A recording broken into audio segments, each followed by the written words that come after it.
bahagia, salam semangat untuk tergerak, bergerak, menggerakkan. Tugas 1.4.H. Demonstrasi kontekstual modul 1.4 praktek penerapan segitiga restitusi oleh Sebastianus Membong SPDGR CGP Angkatan 11 Kabupaten Manggarai. Tujuan pembelajaran khusus tugas modul 1.4.H adalah CGP dapat mempraktikkan pemahaman mereka tentang penerapan segitiga restitusi dengan murid di sekolahnya. Selanjutnya kita berbicara tentang segitiga restitusi. Restitusi adalah proses menciptakan kondisi bagi murid untuk memperbaiki kesalahan mereka sehingga mereka bisa kembali pada kelompok mereka dengan karakter yang lebih kuat. Berikut adalah 3 tahapan segitiga restitusi. Yang pertama, menstabilkan identitas. Yang kedua, validasi tindakan yang salah. Yang ketiga, menanyakan keyakinan. Selanjutnya tahapan-tahapan segitiga restitusi. Yang pertama, tahap menstabilkan identitas. Jika anak berbuat salah, maka ada kebutuhan dasar mereka yang tidak terpenuhi. Bagian dasar segitiga restitusi memiliki tujuan untuk merubah orang yang gagal karena telah berbuat kesalahan menjadi orang yang sukses. Berdasarkan prinsip membuat kesalahan adalah bagian dari proses pembelajaran. Selanjutnya tahapan segitiga restitusi yang kedua yaitu tahap validasi tindakan yang salah. Jadi pada langkah kedua ini kita harus memahami dan menemukan kebutuhan dasar yang mendasari tindakan anak berbuat kesalahan.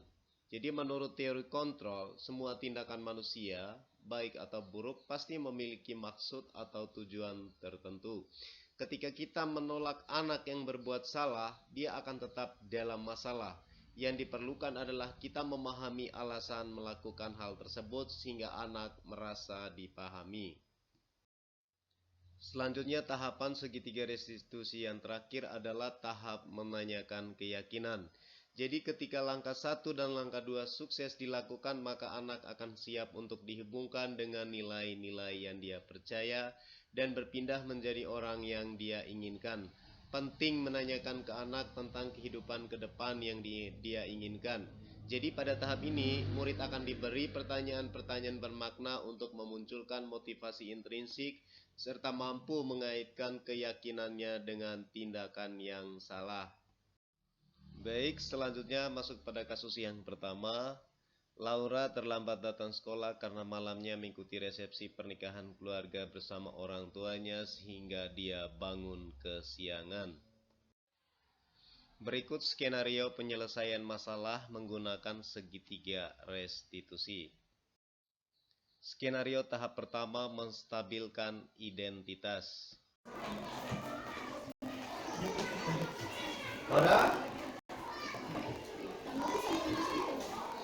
Baik, apakah Laura tahu mengapa Patian memanggil Laura ke kantor ini? Pasti kamu sangat penasaran ya? Tadi pagi saya mendapat laporan dari guru tiket bahwa kamu terlambat datang ke sekolah. Apakah betul? Menurut Laura, kalau terlambat masuk sekolah, apakah merupakan perbuatan yang baik? Perbuatan yang saya lakukan merupakan perbuatan yang baik. Laura minta maaf, Laura benar-benar salah. Tidak apa-apa Laura. Semua orang pasti pernah membuat kesalahan. Saya juga pernah membuat kesalahan seperti Laura. Skenario tahap kedua, validasi tindakan yang salah. Patian memanggil Laura tidak mencari siapa yang salah, tetapi Patian mau mencari solusi dari permasalahan ini. Laura tentunya pasti mempunyai alasan mengapa Laura datang terlambat ke sekolah hari ini. Coba Laura ceritakan sebenarnya apa alasannya.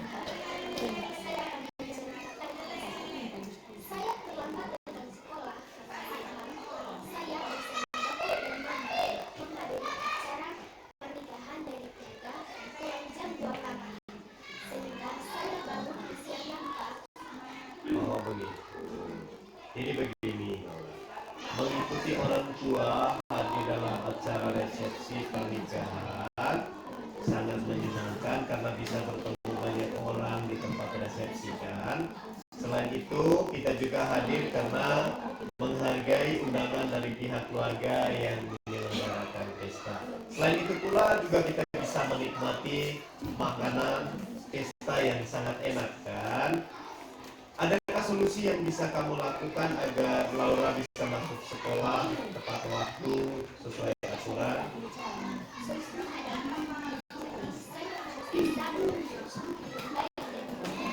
Bagus. Kalau gitu kapan Laura melaksanakannya?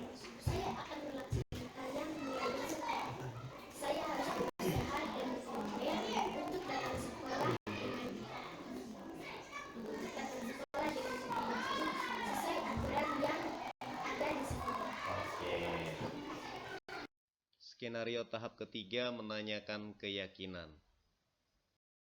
Apakah Laura masih ingat dengan keyakinan kelas yang telah kita buat dan telah kita sepakati bersama? Kira-kira keyakinan kelas apa yang telah kamu langgar berdasarkan keyakinan kelas yang telah kita sepakati bersama? Betul sekali Laura. Selanjutnya Laura ingin menjadi murid yang seperti apa ke depannya?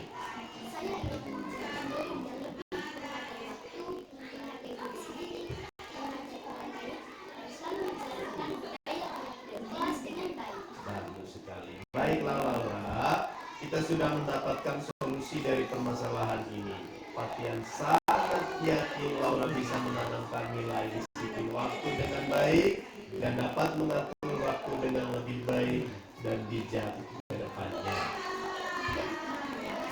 Baiklah Laura, sekarang kamu boleh kembali ke kelas lagi ya.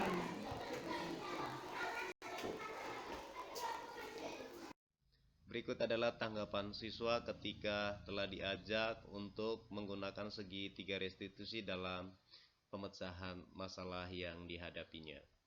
Pagi, salam sejahtera untuk kita semua. Perkenalkan, nama saya Maria Laurencia Yorianto dari kelas 6 Sekolah Dasar Impres Puran. Terima kasih Patian, hari ini saya senang sekali karena Patian telah mengajak saya untuk berdiskusi menggunakan pendekatan segitiga restitusi untuk mencari solusi dari permasalahan yang telah saya lakukan. Saya berjanji tidak akan mengulangi kesalahan yang sama, namun saya harus melaksanakan aturan atau tugas dengan penuh tanggung jawab. Terima kasih. Selanjutnya kasus yang kedua adalah Mita tidak pernah menjalankan tugas piket harian bersih kelas. Berikut skenario penyelesaian masalah menggunakan segitiga restitusi. Masuk skenario tahap pertama, menstabilkan identitas.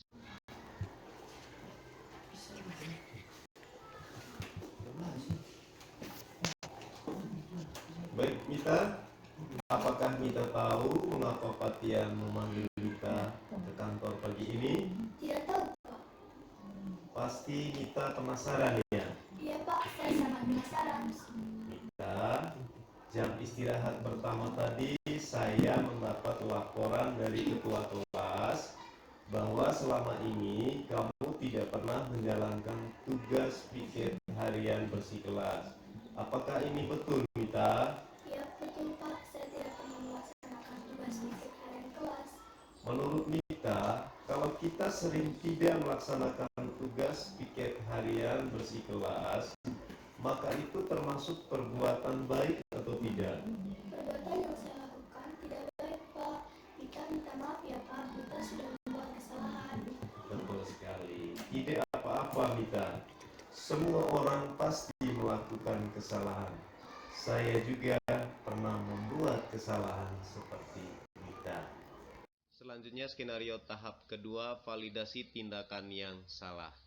Mita, jadi Patian memanggil Mita tidak mencari siapa yang salah ya, tetapi Patian mau mencari solusi dari permasalahan ini. Mita tentunya pasti mempunyai alasan mengapa tidak melaksanakan tugas piket harian bersih kelas. Jadi coba Mita ceritakan apa alasannya. Baik Pak, saya menceritakan alasannya. Alasan saya tidak pernah melaksanakan tugas pikir harian kelas karena saya tidak suka berkelompok dengan laki-laki. Oh, seperti itu. Jadi begini Mita.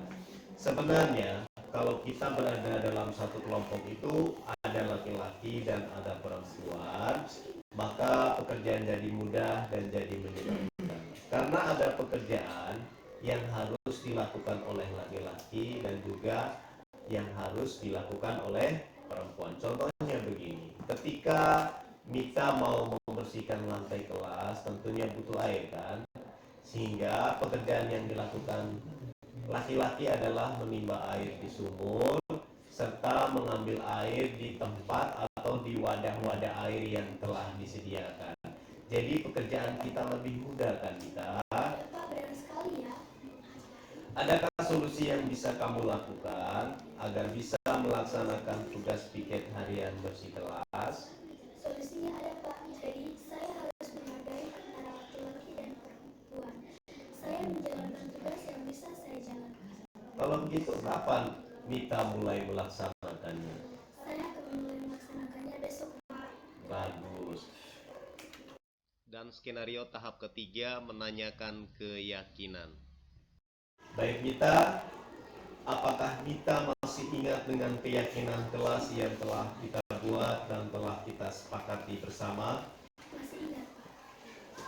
Baik, keyakinan kelas apa yang telah kamu langgar berdasarkan keyakinan kelas yang telah kita sepakati bersama? Kerjasama, saling menghargai dan tanggung jawab.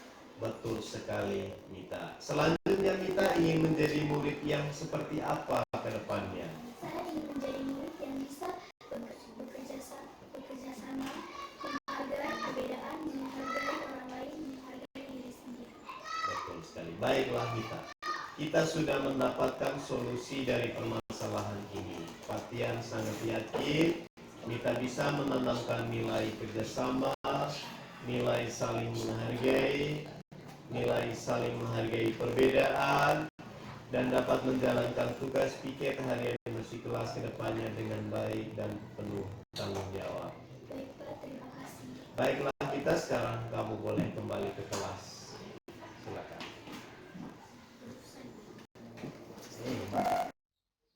Selanjutnya tanggapan dari siswa. Selamat pagi, salam sejahtera untuk kita semua. Perkenalkan, nama saya Francisca Amit, kelas 6A Sekolah Dasar IPS Pura. Terima kasih Pak Tiar, hari ini saya senang sekali karena Pak Tiar mengajak saya untuk berdiskusi menggunakan pendekatan segitiga restitusi untuk mencari solusi dari permasalahan yang telah saya lakukan. Saya tidak akan mengulangi lagi kesalahan yang sama, namun saya harus melaksanakan tugas pikir sesuai jadwal. Terima kasih. Terima kasih, salam dan bahagia.